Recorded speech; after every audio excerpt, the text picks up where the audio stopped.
اگر کسی نے مقابلہ کیا بھی تو اس کا یہ حشر ہوا کہ جو مسلمہ کذاب کا حشر ہوا۔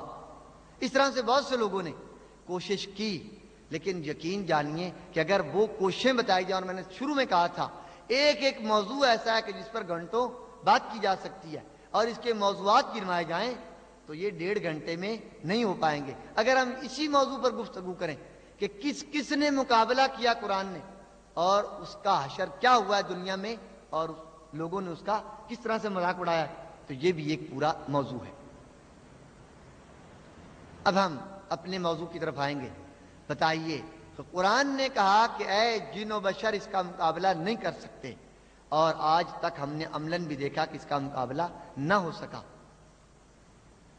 اب ہم پوچھنا چاہیں گے کہ جب مقابلہ نہ ہو سکا، آج تک بھی نہ ہوا، اپنے آپ کو جھنجھوڑنا چاہوں گا، آپ کو متوجہ کرنا چاہوں گا، یہ بتائیے کہ یہ کتاب اس لائق ہے کہ اس کو رکھ دیا جائے گھر میں؟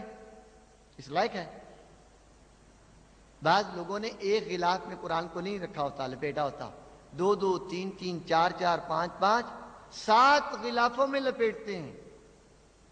جو کتاب کہتی ہے میں بڑی واضح ہوں، جو کتاب کہتی ہے میں کھلی کتاب ہوں، اور کہتی ہے میں کھلی کتاب ہوں، اور مسلمان اس کو لپیٹ لپیٹ کے چاہتا ہے کہ رکھ دے، اور جب ضرورت پڑے کس چیز کی؟ قسم کھانے کی، اب وہ کتاب اٹھا لی جائے، سر پہ رکھ لی جائے۔ وہ کتاب اس وقت کہ جب ہم نے کوئی غلط کام کیا ہو، کوئی سہارا نہ بن رہا ہو، اب ہمیں قرآن کا سہارا لینا پڑتا ہے۔ لیتے ہیں یا نہیں؟ ہم لیتے ہیں۔ اس کے علاوہ اس کے اور بھی بہت سے کام ہیں، بتا دیتا ہوں آپ کو کیا کام ہے اس کے۔ اس کے کام یہ ہیں کہ جب کوئی مریض ہو جائے تو گھول کے اس کو پلا دیا جائے، یہ بھی ایک اس کا کام ہے۔ اور جب گھر میں برکت نہ ہو تو قرآن گھر میں لگا دیا جائے، یہ بھی ایک اس کا کام ہے۔ اور اس سے بڑھ کر بھی ایک کام ہے، وہ یہ کام ہے کہ گھر کی نفست دور کرنے کے لیے پانی پہ دم کیا جائے، اور پانی دم کر کے گھر میں اس کا چھڑکاؤ کر دیا جائے۔ اور بھی اس کا کام ہے قرآن کا۔ قرآن کا یہ کام ہے کہ جب محفل سرود ہو، جب گانوں کی محفل ہو، جب شادیوں کا مسئلہ ہو، جب دکانوں پہ گانے لگانے ہو، بعد میں اس سے پہلے اس کا آغاز قرآن سے کیا جائے۔ دیکھا ہے آپ نے کہ شروع میں صبح صبح پہلے تلاوت کلام پاک، اس کے بعد نعت۔ اگر کوئی اپنے آپ کو شیعہ کہلوانے والا ہے تو وہ قصیدہ لگا دے گا، نوحے کی کیسٹ لگا دے گا، مجلس کی کیسٹ لگا دے گا۔ ان تین کاموں کے بعد پھر دن بھر جو تعلیمات ہیں ان کی وہ لگ جائیں گے۔ وہ کیا ہیں؟ نعوذ باللہ گانے، سارا دن پھر وہ ہوگا۔ قرآن اس لیے بھی نازل ہوا۔ ایک رخ کی طرف آپ کو لے جانا چاہیں گے، خدا کرے کہ میں آسان لفظوں میں اپنی بات آپ تک پہنچا سکوں، پوری کوشش کر رہا ہوں علمی گفتگو نہ ہو۔ کہا ہے ہم نے برادران سے کہ ہم علمی سے مرادہ اتنی بوجھل نہ ہو کہ افراد کو سمجھ نہ آئے، بچے کو بھی باتیں سمجھ آئیں، اس انداز سے ہم گفتگو کرنا چاہ رہے ہیں۔ برادران، ہم اس کی مثال دیا کرتے ہیں اور چاہیں گے کہ یہ مثال یہاں پر ضرور دیں۔ قرآن کہتا ہے کہ اگر تم اس کو اپنا منبع بنا لو، ماخذ بنا لو، مصدر بنا لو، اس کے مطابق چل پڑو۔ رسول نے بھی فرمایا کہ اگر قرآن اور سنت کے ساتھ کہ جس کی عملی تصویر اہل بیت ہیں، اسی لیے بعض جگہ پر کہا گیا قرآن و سنت، اور بعض جگہ پر کہا گیا قرآن و اطرت، قرآن و اہل بیت، یہ ایک ہی چیز ہے، ان میں کوئی فرق نہیں ہے۔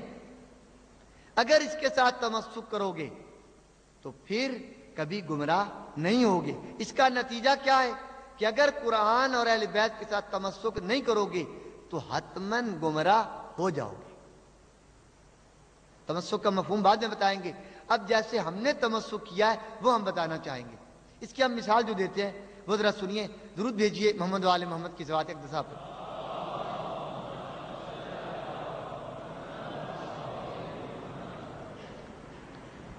اس کی مثال یوں ہے کہ ایک بڑھیا کا جوان بچہ بیمار ہو گیا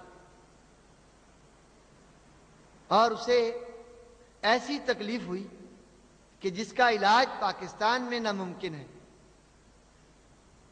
ذرا غور سے سنیے گا، بہت سادہ مثال، اور اگر سمجھ آ گئی تو اوروں سے ہمارا خطاب ابھی نہیں ہے، ابھی آپ سے اور اپنے آپ سے ہے.